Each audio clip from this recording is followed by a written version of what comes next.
Welcome to the middle of week 7. You have completed your organizational profiles and your peer reviews, which I'm working on giving some feedback and grading, and hopefully those will be back to you towards the end of next week.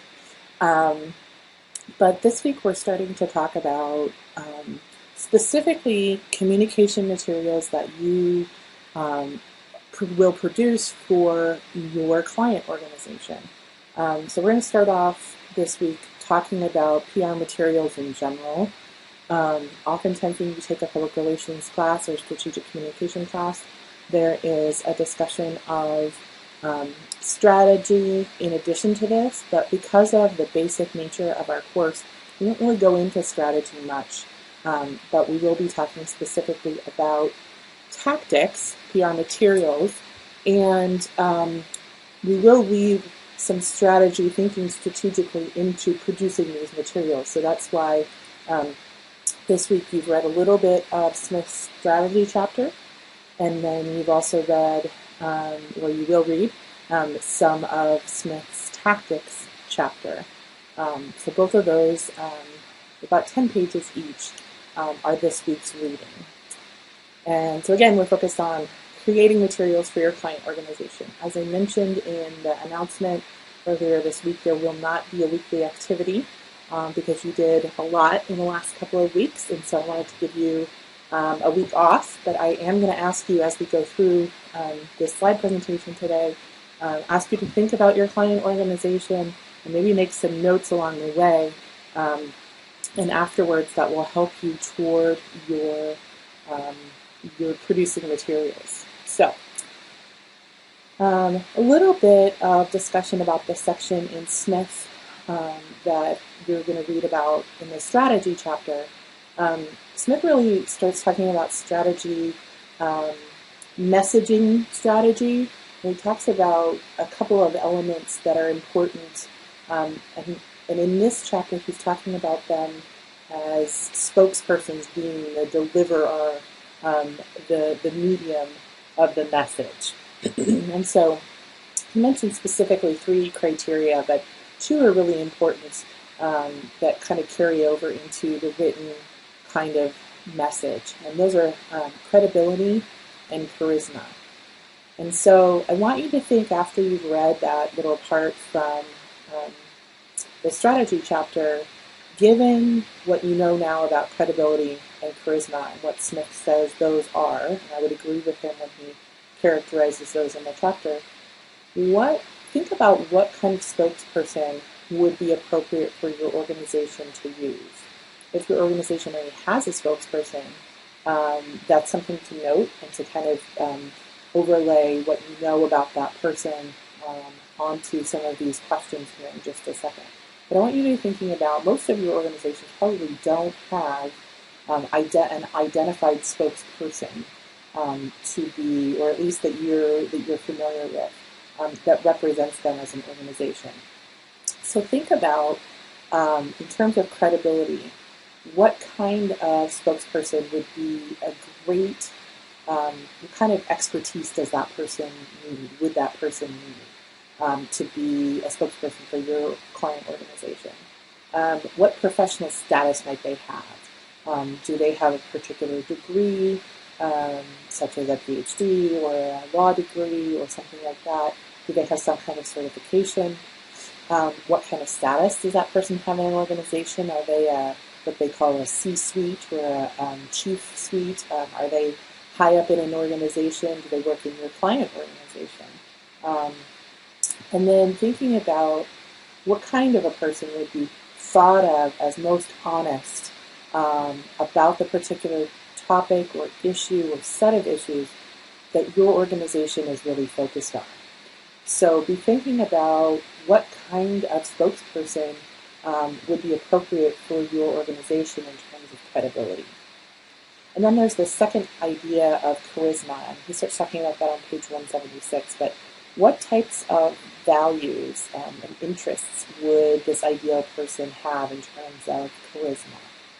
What would they demonstrate? What would they exude, if you will?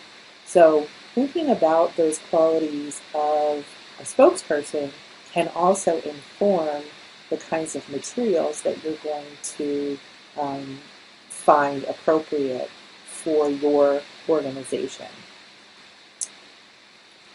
Smith also talks in the strategy chapter about message appeals.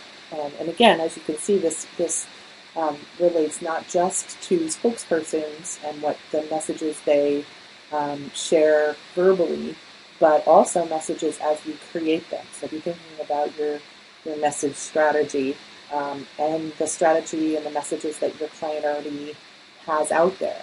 But he talks about message appeals, and he uses logos and pathos. And if you see these in other contexts, often it comes as a trio and includes this idea of ethos. And ethos is the idea of ethics. Okay, but we're going to talk, because Smith talked about logos and pathos, we're going to just cover that briefly. So, excuse me, logos is this appeal to reason, where you make an argument or try to persuade someone based on reasoning with evidence. And so something like making a statement like, the data is perfectly clear, this investment has consistently turned a profit year over year, even despite declines in other areas. And so this statement would be accompanied by the specific supporting evidence, some numbers and things like that, but appealing to someone's reason. So here's the evidence. You can see reasonably that this is true. Okay. Whereas pathos, or pathos, depending on how you want to pronounce it, is really an appeal to sentiment. It's really an appeal to someone's emotion, a set of feelings. So this is any kind of emotion. It can be a positive emotion, it could be a negative emotion. Doesn't really matter, as long as you're trying to appeal to someone's feelings and evoke feelings. You're making an appeal to a pathos appeal. So an example, there's no price that can be placed on peace of mind, right? So people say peace of mind is priceless.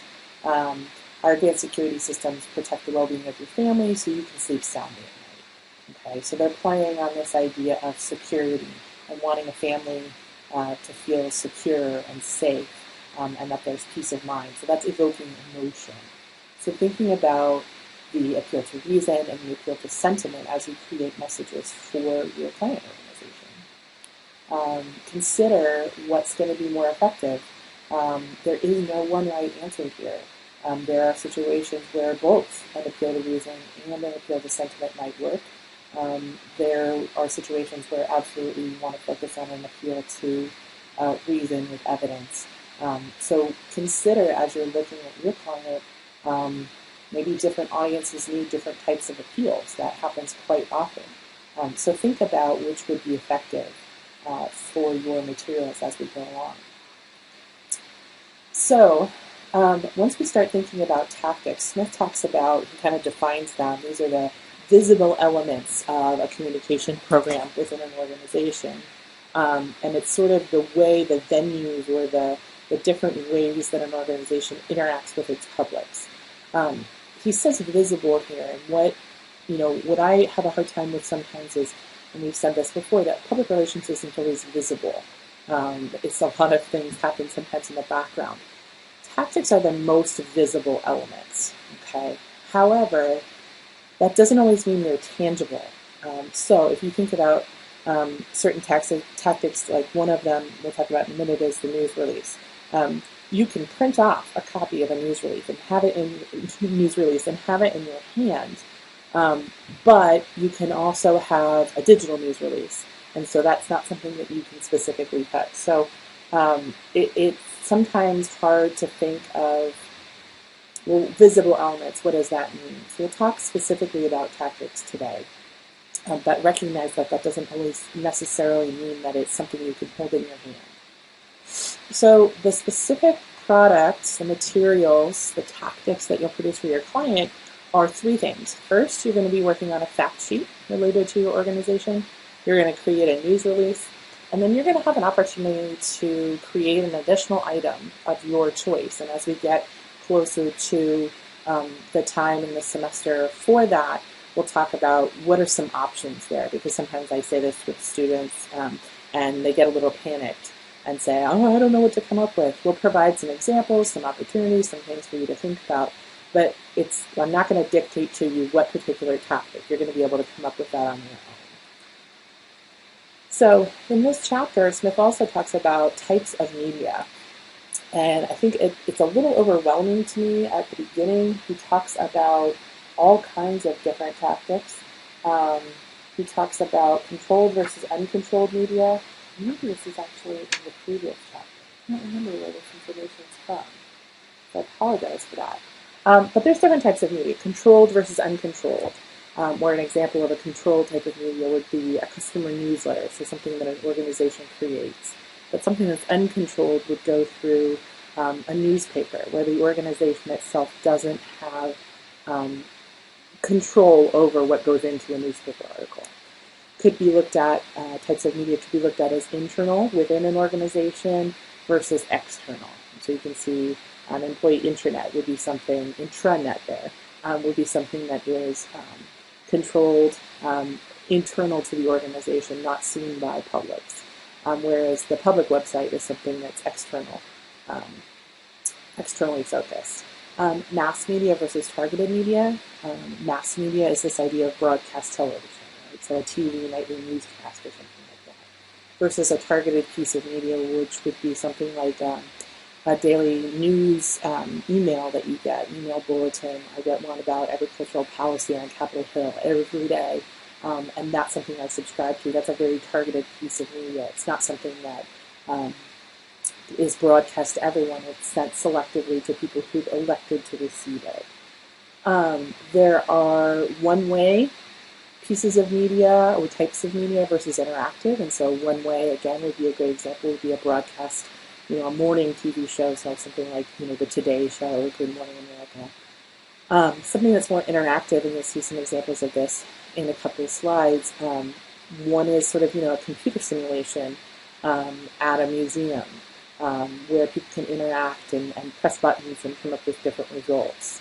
Another type is popular media versus trade media. So the idea behind like Newsweek or Time that's tries to appeal to a pretty broad audience, most of the populace. And then this idea of a trade magazine, something like Agri-Marketing Magazine, which is very targeted to people who are involved in marketing in the agricultural field. So that's considered a trade publication. And then there's this idea of public versus non-public. The idea of a documentary film that you would see maybe on television versus film footage that when I worked at Swift & Company, one of the things we had a kind of a neat little history tour display of the company because it has a lot of heritage. And at some point in that display, there was some film footage, and that was used specifically in the company presentation. But it was footage that was not available or not shared with the public. It was something that the company owned and used in a non-public space. So there's this way of looking of controlled, uncontrolled, all of these other types of media. But Smith takes kind of a different approach, and he uses 4 different categories of media. So we'll talk a little bit about each of these as we go in the next few slides. So of his 4 categories, he first starts talking about interpersonal communication. And there are a wide variety of different types of interpersonal communication that organizations can make use of. But one of the advantages, as he talks about, is that you can take your message directly to your audiences. You do not have to worry about a gatekeeper or an editor of a newspaper to share your message. You have a very direct line to your audiences. Also involves, as you can see from these photos, all of them have people in them, and I'll talk about them in just a second. They can be anything from, somebody giving a speech, and over here, Dr. Green, our chancellor, our university chancellor, is giving his State of the University address, the first one. I believe it was, I can't remember if it was in January or if it was before that. But that's an annual speech event. Other educational events, this is a photograph of my alma mater, represented at the National Western Stock Show and Rodeo. They have an exhibit hall, and so there's an opportunity for people to come and learn about Colorado State, and they have people there, so again, personal involvement, and they can share information about the university and different majors and things like that. Another great example is something like a special event, like what we've got down here with all these folks with the shovel here. This is an image that is from the groundbreaking ceremony at Nebraska Innovation Campus several years ago when they started building some of the different buildings out there. They had a groundbreaking ceremony. And so that also falls under this category of an interpersonal communication tool. Over here, this gentleman and this lady are talking at a research conference. Here's another way. This is an educational event. And then these two photos here are images from Raising Nebraska, which is an educational exhibit that's out at the Nebraska State Fair. Some of you may be familiar with it. If you don't know about it, you should definitely get a chance this coming summer to go out to the Nebraska State Fair and check out this this interactive exhibit. So these are all categories, all categorized as interpersonal communication tools. A couple other examples of interpersonal communication tools, and not a lot of individuals interacting with each other, but an opportunity to potentially interact with multiple people, whether it's two people who are attending, interacting with a computer. This is a picture of myself and Dr. Frauke Hochman. If you know her, you might know her. She's the Associate Dean of the College of Journalism and Mass Communications. And this is us at the museum, which is a museum in Washington, D.C. that's dedicated to the news business industry, journalism, things like that. Lots of interactive displays here that are interesting, so you might be interested in checking that out. And then here's another example. This is a link to Raising Nebraska, but here's one of the interactive exhibits that is popular, very popular at Raising Nebraska. So a couple of examples of tools that you can use to communicate. Another category he talks about is organizational media, and this can be anything from, a company's blog. This is a blog post from Starbucks. They're recently kind of trying to pair coffee and ice cream, and they're doing this in some of their shops. So it can be from a company blog to a company newsletter. I hope you get a little chuckle out of this Dunder Mifflin newsletter.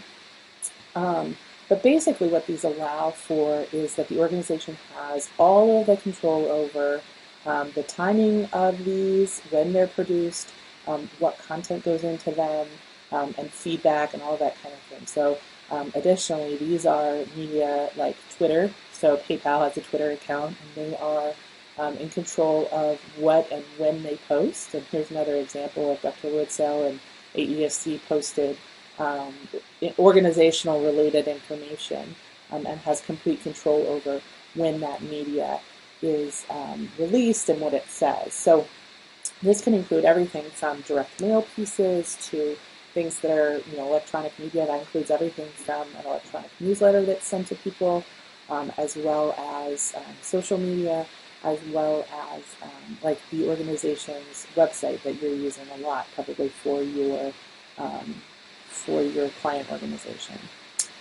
This fourth category is the idea of news media. So these are media that, if you know the three-pronged paid media, owned media, and earned media, we've talked about owned media, which is the organizational media, and this is earned media or news media, where your organization gets covered in the news. The unfortunate reality is that this often happens when something negative is going on. However, you can see here from the clip about, this is from today's Wall Street Journal, Boeing, I can almost guarantee you there was some sort of organizational communication, whether it was a news release or something else, that was shared. And so then the Wall Street Journal decided to do a news story on this particular effort related to improving their satellites. You can also see here a representation of Tylenol on a TV news broadcast. And then down here on The Guardian, which is an international newspaper site, digital news site. The advantage of being able to get news media coverage is that it has this element of credibility because it is not controlled by your own organization. And so by virtue of the fact that it's being covered by a third party, there's some level of endorsement here. The challenge, though, is that even though it's free, so you're not purchasing, getting a journal, getting an article in the Wall Street Journal, the information itself has to be newsworthy. And so, as I mentioned before, if there was a news release, that's considered a news subsidy. And so we'll talk more as we talk next week and the week after about what news subsidies are. But anything that an organization hopes to get covered in news media has to be newsworthy. And so that's one of the downsides, or one of sort of the qualifications of getting things covered in news media. The last area of Smith, or that Smith talks about, is advertising and promotional media. And this is what you might call paid media. So if you do that paid, earned, owned. Advertising and promotional media, you have a lot of control as an organization over what goes into it and where that material shows up. So for example, just a screen grab actually from a digital news source that I use, two ads here that were together. The organizations who own these, Tableau and Zulily, they have total control over what they put in the content of the advertisement that they buy. Here's another example. This is sort of just an informational flyer that was printed up by the student yacht ad agency, and that can be distributed wherever the organization wants. This was on a faculty member's door in the Anderson Hall building on campus. Oops, sorry about that. So it allows you a high degree of control, but one of the challenges is, two challenges really. One is it's very costly. You can see here an example of a promotional wrap on a vehicle. This is the Market Journal truck, and so that was paid for to advertise, to promote Market Journal on a television show that runs on NET. And then you can see here promotional items, mugs that have the Icon building on it, and the ALEC water bottle that also has an ad for Camelback on it. So they are costly, and especially if you don't target things carefully, you can end up spending a lot of money and not necessarily knowing that you're getting a lot of return. So advertising can be a real challenge if you don't target very, very carefully.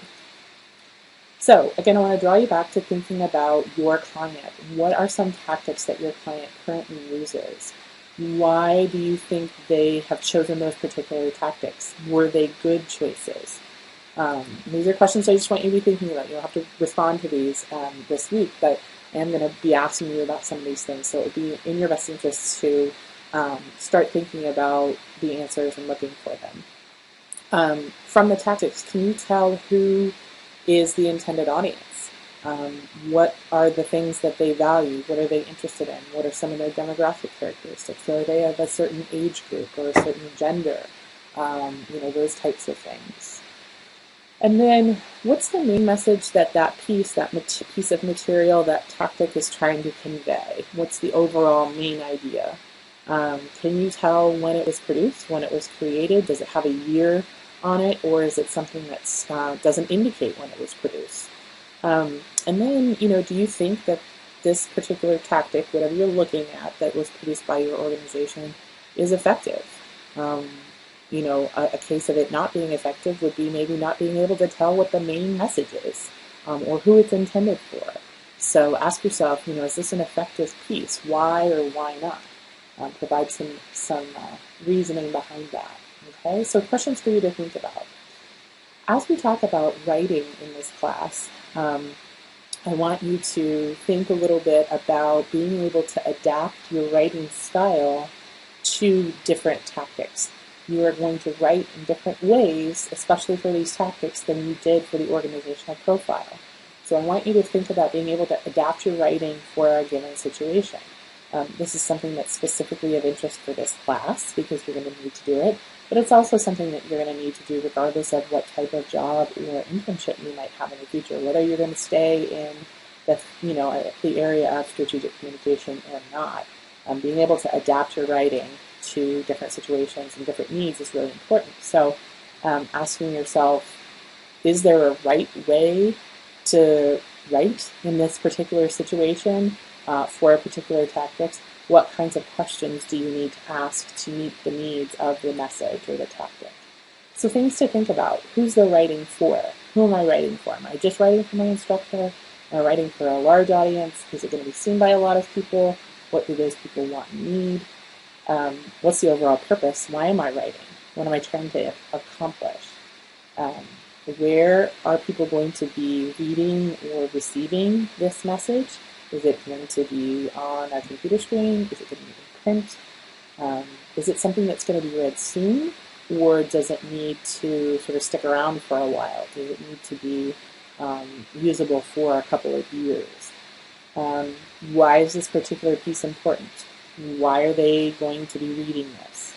And then how is this information going to be used? So things to think about in terms of when you you sit down to start doing your writing, asking these 5 W's and 1 H question is really, really helpful to sort of adapt your writing to the situation. So, excuse me, that's what I have for you this week, but looking ahead to next week, we're going to talk more about tactics specifically. We're going to start talking about fact sheets and what that assignment will look like for your client project. And then we'll also talk about the midterm exam and what that's going to look like. Heads up, I do think we're going to have it on the calendar that it's due next week. But I think I am going to extend that, and then we'll talk about what does that look like for you. Just to keep, try and keep you from getting too anxious about it. I'm not interested in using the midterm exam assignment as a test of knowledge. I'm interested in using it as an assessment of what do you understand, what do you need, maybe some more opportunity to have emphasized in class. So it will be something that is more of an assessment and a learning tool than it will be a judgment. So I don't want you to worry about this being a typical exam, okay? If you have questions, please let me know. But at this point, I just wanted to give you a heads up that I know it's on the calendar and we haven't talked about it before this. So we will talk about it next week. Let me know, as always, if you have questions, and we can access the slides for this. If you want to look at those outside of the video, you can access those in our Google Drive as well. So have a great week. Talk to you next week.